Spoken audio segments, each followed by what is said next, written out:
Hi. അപ്പോൾ chicken കറി തലേന്നത്തെ chicken കറി ഉണ്ട്. അപ്പോൾ ഒന്ന് തിളപ്പിക്കാൻ വേണ്ടി വെച്ചിട്ടുണ്ട്. അപ്പോൾ ചായക്ക് കടിയുന്ന ദോശയുണ്ട്. അപ്പോൾ ദോശക്കുള്ള മാവൊക്കെ നല്ല പൊന്തി വന്നിട്ടുണ്ട്.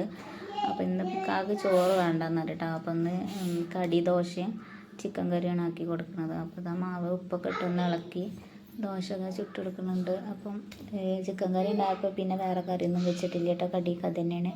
അപ്പോൾ ഞാൻ ദോശയൊക്കെ ചുട്ട് എടുക്കുന്നുണ്ട്. ഇപ്പോൾ പാത്രത്തിലൊക്കെ ആക്കി കൊടുത്തിട്ടുണ്ട് കൊണ്ടുപോകാൻ വേണ്ടിയിട്ട്. അപ്പോൾ ഇതാ ചായ കൂടി കഴിഞ്ഞിക്കാകെ പോയി. അങ്ങനെ ഞങ്ങളൊക്കെ ചായ കുടിച്ച് കഴിഞ്ഞതിന് ശേഷം പിന്നെ ഞാനിതാ പച്ചരി പൊടിപ്പിച്ച് കൊടുത്തിട്ടുണ്ടായിരുന്നു. അപ്പോൾ അത് ഞാൻ അതിൻ്റെ പാത്രത്തിലേക്ക് പൊടി മാറ്റിയിടുകയാണ്. അപ്പോൾ അതിൻ്റെ പൊടിയിലുള്ളൊരു ഗ്ലാസ് കൊണ്ട് തന്നെ അങ്ങനെ ഒന്നാകെ കൊട്ടാൻ വയ്യാത്തതുകൊണ്ട് അങ്ങനെ എടുത്തിടുകയാണ്. അപ്പോൾ ജനമോൾ ഒന്നാകെ പരത്തിയിട്ടുണ്ട് കേട്ടോ. അപ്പോൾ ഇന്നിപ്പം ചോറിൻ്റെതാ ഉപ്പേരി ബീട്രൂട്ടാണ് കേട്ടോ. ബീട്രൂട്ടും വെല്ലുള്ളിയും കൂടെയാണ്. പിന്നെ രസം ഉണ്ടാക്കുന്നത് വെച്ച് കഴിഞ്ഞാൽ ചെറുള്ളിയും തക്കാളിയും ചെറിയ ജീരകമൊക്കെ കൂടെ മിക്സിയിൽ ഒന്നുണ്ട് അടിച്ചെടുത്തിട്ടുണ്ട്. പിന്നെ പുളി വെള്ളത്തിലിട്ടുണ്ട്. അപ്പോൾ കടുകും മുളകും വേപ്പിൻ്റെലൊക്കെ പൊട്ടിച്ച് ഒഴിച്ച് കൊടുത്തിട്ടുണ്ട്. പിന്നെ ഉപ്പൊക്കെ ഇട്ടവിടെ രസം റെഡി ആയിട്ടുണ്ട്. പിന്നെ ചക്കയാണ് കേട്ടോ. ഇന്നിപ്പോൾ ചക്ക ചുളപ്പറിക്കാനുണ്ട്. അപ്പോൾ ചക്കേൻ്റെ ചുളയും കുരുവൊക്കെ വേറെ വേറെ ആക്കിയിട്ടുണ്ട്. നമ്മളെ വീട്ടിൽ ആദ്യമായിട്ടുണ്ടായി ചക്കയും കേട്ടോ. അപ്പോൾ ഇത്രേ ഉള്ളൂ വീഡിയോ. ബായ്.